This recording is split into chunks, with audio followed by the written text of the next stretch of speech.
안녕하세요, 미주해석입니다. 오늘은 타투셰프의 22년 실적과 컨퍼런스콜 내용을 알아보겠습니다. 매출은 22년 2분기 58.1밀리언을 달성했습니다. 전분기 대비 마이너스 19% 하락했고요. 전년도 동기 대비는 15% 성장한 모습입니다. 하지만 마진율은 또다시 1%대를 기록했습니다. 자, 21년 4분기 2%를 기록했다가 22년 1분기 11%로 올라왔었죠. 그러다가 이번에 다시 1.3%까지 떨어졌습니다. 자, 이게 왜 그럴까요? 자, 22년 1분기 때는 코스트코에 진입했었죠. 자, 그래서 코스트코에 진입할 때 가격은 어느 정도 마진율을 확보한 것이고, 자, 그리고 코스트코가 끝나고 기존에 계약했던 크로고, 샘스클럽 이쪽에 들어갈 때는 기존 가격으로 갈 수밖에 없겠죠. 자, 그렇기 때문에 1.3%가 마진율이 다시금 떨어지는 모습을 보였습니다. 이 부분에 대해서는 뒤에 자세히 설명드리겠습니다. 순이익은 마이너스 26밀리언으로 적자폭을 더 키웠습니다. 세부 항목을 살펴보면요. 브랜드 제품이 43.5밀리언에서 33.9밀리언으로 떨어지는 모습, 대형 마트의 매출이 중단된 것이죠. 자, 그리고 프라이빗 제품도 28.6밀리언에서 24.2밀리언 떨어지는 모습 보여줬습니다. 자, 이렇게 작은 회사는 대형 마트에 처음 들어갈 때 나타내는 매출과 그 다음 분기에 나타나는 매출이 이렇게 들쑥날쑥하다 라는 것을 볼 수가 있습니다. 자, 그렇기 때문에 22년 2분기 매출이 줄었다고 해서 이 회사의 성장성이 둔화되었다 라고 보기에는 아직까지는 너무나 작은 회사라는 거죠. 자, 리테일 로케이션 같은 경우는 16,000개에서 17,200개까지 로케이션을 늘렸습니다. 자산 같은 경우는 2억 6,200만 달러에서 2억 4,100만 달러 감소했는데요. 그 이유는 아까 보셨다시피 26.4밀리언의 손실이 발생했기 때문이죠. 부채 같은 경우도 61밀리언에서 66밀리언까지 증가하는 모습. 그래서 부채 비율도 30.4에서 37.7%까지 증가한 모습을 보였습니다. 최근에 타투셰프는 40밀리언의 대출을 실행했죠. 자, 그래서 이 대출은 이번 분기에 반영이 안 돼 있기 때문에 다음 분기에는 부채 비율이 조금 더 올라가겠죠. 자, 이렇게 대출을 실행한 이유는 뭘까요? 예, 맞습니다. 현금이 말라버렸습니다. 지금 2분기 밸런스 시트에 캐시는 2,700만 달러밖에 가지고 있지 않습니다. 자, 2분기 에비타가 마이너스 20.5밀리언이었기 때문에 분기마다 거의 20밀리언의 현금이 타고 있죠. 이 정도의 현금 흐름으로는 1분기도 버티지 못하기 때문에 40밀리언의 대출을 실행한 것이다. 그렇다면 타투셰프가 위험하냐? 당장의 부채 비율로 봤을 때는 아직까지는 1년 이상 버틸 수 있다. 이렇게 생각할 수 있겠죠. 자, 그래서 이 회사는 에비타가 적어도 23년에는 에비타가 플러스가 돼야 되는 과제를 안고 있습니다. 현재 10K가 미등록됐기 때문에 영업활동 현금 흐름은 보여지고 있지 않은데요. 아마도 이번에도 더 영업활동 현금 흐름이 마이너스가 됐을 가능성이 높겠죠. 반면에 주가 같은 경우는 5억 9,500만 달러에서 6억 3천만 달러까지 증가했습니다. PSR 같은 경우는 2.06에서 2.72% 증가했는데요. 매출이 하락했음에도 불구하고 주가가 굉장히 최근에 상승했죠. 자, 그렇기 때문에 PSR도 올라갔습니다. 주식 숫자도 현재 10K가 미등록됐기 때문에 정확히 알 수 없지만 82밀리언에서 조금 올랐을 것이다. 주식 보상이 있었기 때문이죠. 주식의 비중은 기간이 29%에서 26%, 22% 이렇게 지속적으로 감소하고 있고요. 내부자는 변함이 없습니다. 그래서 개인의 비중은 34.7%까지 올라갔습니다. 자, 이번에 매출이 하락했음에도 불구하고 2022년 가이던스는 유지했습니다. 그리고 전체 마진율은 2% 하락했는데요. 당초에는 10에서 12% 마진을 제시했는데 8에서 10%, 약 2%가량 떨어뜨렸습니다. 그리고 레비뉴 같은 경우는 280에서 285밀리언을 제시했는데요. 나머지 3, 4분기를 계산해보면 매출이 75밀리언을 달성해야 됩니다. 적어도 3분기 때는 역대 최고의 매출을 달성해야 된다고 하는데 경영진은 이 부분에 대해서는 상당히 자신감이 있어 보였습니다. 컨퍼런스콜 내용을 알아보면요. 우리가 타투셰프를 왜 투자했습니까? 타투셰프는 플랜 베이스드 산업이고 이 산업이 장기적으로 성장할 것이다. 수직 통합된 몇 안 되는 회사이다. 자, 이게 뭐냐? 재료를 기르고 만들고 유통하고 그리고 브랜드를 만들고 패키징까지 할 수 있는 그런 통합된 회사라는 거죠. 그래서 타투셰프 마진이 좋을 것이다. 우리가 테슬라를 생각해 본다면 배터리까지 만들고 심지어는 리튬까지도 정제할 생각을 가지고 있죠. 자, 그렇기 때문에 마진이 좋아야 된다고 생각했는데 지금 상황을 보니 그렇지 않다라는 것이죠. 자, 그런데 조금 의심스러운 것은 이 타투셰프가 가족회사죠. 이탈리아에서 원재료를 공수하는데 혹시 이것을 굉장히 비싸게 받아오는 게 아닌가 하는 의심이 살짝 듭니다. 그렇죠. 우리나라 대기업들이 옛날에 많이 했던 방식이죠. 자식한테 조그마한 회사를 물려주고 그 회사의 물건을 비싸게 사주는 그런 방식으로 가게를 승계하는 그런 일들이 왕왕 있었죠. 자, 그래서 이런 의심이 살짝 들 정도로 마진이 너무 낮다. 타투셰프의 제품을 먹어본 리뷰가 상당히 괜찮았다. 이 플랜베이스드 푸드 별로 맛이 없을 것이다 라는 생각과는 다르게 커뮤니티 댓글 반응이 괜찮았다. 자, 그래서 이 타투셰프에 투자를 한 것인데, 자, 그것을 이루어가고 있느냐? 그렇지는 않다. 타투셰프는 신제품인 오크드 버터바를 런칭을 했고 지금 초기 제품이 나왔는데 판매자들의 반응이 상당히 좋다라고 얘기하고 있고요. 2022년 냉동 간편식 분야에서 가장 빠르게 성장하는 제품으로 인정받았죠. 그리고 플랜베이스드 이 분야로 좀 더 카테고리를 넓혀봤을 때는 넘버2가 되었다. 그래서 이것은 왜 중요하냐면은 이미 플랜베이스드 회사인 헬스초이스, 스위터, 이볼브 이런 회사들이 유통망을 꽉 잡고 있는데도 타투셰프는 신규 진입했죠.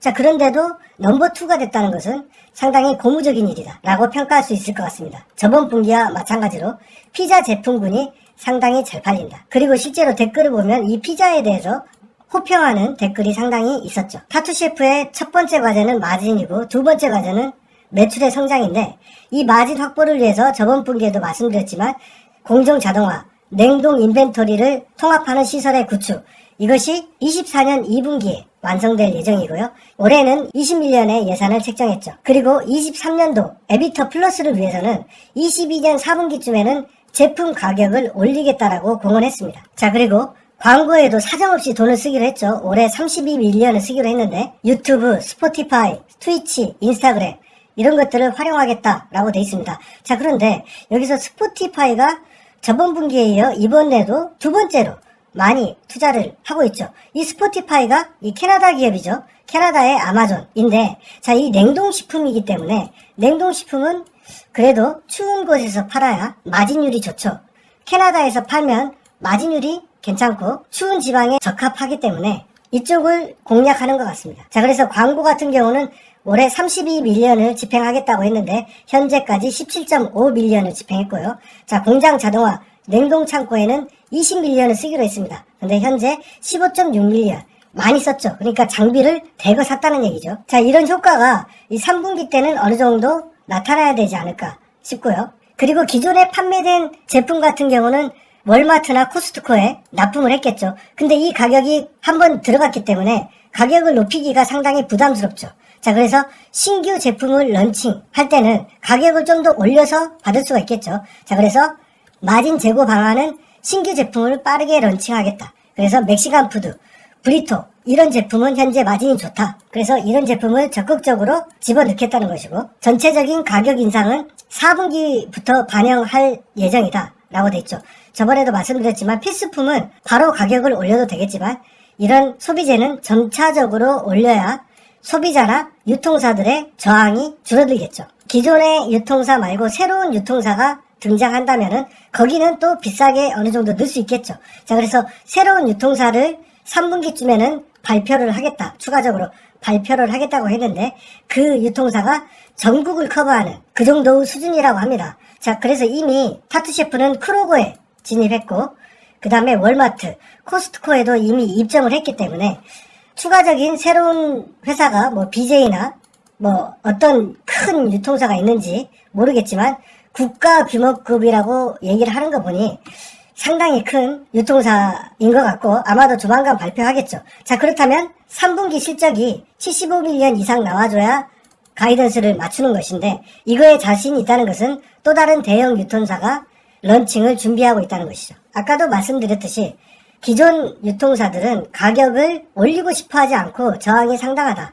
우리는 신생회사로서 선반 위에 우리의 제품을 최대한 많이 넣는 게 목적이지 아직까지 가격에 대해서 우위를 정하고 있지는 않다. 그러니까 유통사가 갑이고 타투셰프가 을이라는 것을 인정하는 것이죠. 자, 그래서 이런 가격 인상은 좀 더 다른 플랜베이스드 회사들이 올리면 우리도 좀 따라 올려야겠다라는 것이고 이미 다른 회사들도 이런 움직임이 있기 때문에 4분기쯤이면 우리도 쉽게 올릴 수 있지 않겠냐 그런 전략을 피는 것 같습니다. 자, 그래서 사장은 23년에 에비터 플러스 자신 있다. 그래서 정리를 해보면 현재 5개의 공장 이것이 정상화되고 자동화되고 그리고 주문량이 늘면서 재료 구입이 저렴화되고 또 수직 통합되어 있기 때문에 패키징도 직접 다 하고 있죠. 자, 이렇기 때문에 지금 퍼즐을 맞추고 있는 상황이다. 그래서 기다려달라는 얘기를 하는 것이고요. 현재 광고로 굉장히 많은 돈을 지출하고 있는데 미국에서 인지도가 4%밖에 되지 않았는데 지금 20%로 증가했다. 상당히 긍정적으로 평가할 수 있을 것 같습니다. 자, 그래서 현재 타투셰프의 공장은 이탈리아에 하나, 그리고 미국에 4개를 가지고 있는데 이 4개의 공장이 이제 정상 가동되면 연 매출 600밀리언을 달성할 수 있다라고 사장이 계속 공언하고 있죠. 자, 그렇다면 현재 매출의 2배 이상의 회사가 곧 될 것이다. 23년 말쯤에는 달성할 수 있을 것이다 라고 내다보는 것이죠. 자, 22년 실적을 정리해보면 실망스러운 매출 실적이었고요. 정말 비루한 마진을 또다시 우리에게 경험시켜줬습니다. 정말 이번 매출만 보고 이 회사를 투자한다면 정말 미친 짓이죠. 공매도가 지금 현재 거의 40% 가까이 끼어 있는데요. 이런 식으로 계속 매출이 나온다면 40%가 아니고 더 올라가도 할 말이 없을 만큼 실적은 나빴습니다. 하지만 주식이라는 것은 가장 어두울 때가 동트기 직전이다 라는 말처럼 이 회사의 지금 가장 어두운 터널은 22년이 아닌가 생각합니다. 인수합병으로 5개의 공장을 확보했고 이 공장의 카페스 지출이 엄청났고 또 회사의 인지도를 올리기 위해서 광고를 엄청나게 하고 있죠. 자, 현금은 빠르게 소진되고 있고 그렇다고 대형 유통사한테 가격을 비싸게 받을 수도 없고 제대로 된 인벤토리를 아직 갖추지 않았고 하지만 타투셰프에 기대하는 점은 맛있다. 가격이 적정하다. 그리고 대형 유통사가 바보는 아니죠. 계속해서 타투셰프의 제품을 사고 있다는 점은 분명히 이 회사가 좋은 회사가 될 기회가 있다. 저는 그렇게 보여지고 있습니다. 21년 3분기, 22년 1분기 때 마진율이 2% 나왔을 때 비중을 상당히 줄였죠. 원래 타투셰프를 5% 넘게 비중을 좀 담아서 투자를 하고 있었는데 마진 하락을 보고 굉장히 비중을 줄였죠. 자, 그래서 지금은 거의 1% 내의 비중으로 가지고 있습니다. 자, 그래서 이 회사는 조금 더 천천히 지켜보면서 이 회사가 잘 가고 있으면 비중을 늘리고 또 안 좋은 부분이 있으면 계속 줄이면서 투자를 해야 되는 종목이 아닌가라고 생각합니다. 3분기 때는 제대로 된 큰 유통사와 계약을 통해서 70밀리언 이상 매출을 달성하길 기대해보고요. 그리고 마진폭도 카페스 투자도 많이 했기 때문에 개선되길 기대해보겠습니다. 정말 이대로 간다면은 1달러 가는 것은 시간 문제지 않을까라는 생각이 듭니다. 네, 제가 준비한 영상은 여기까지고요. 구독자 여러분, 행복한 하루 되십시오. 감사합니다.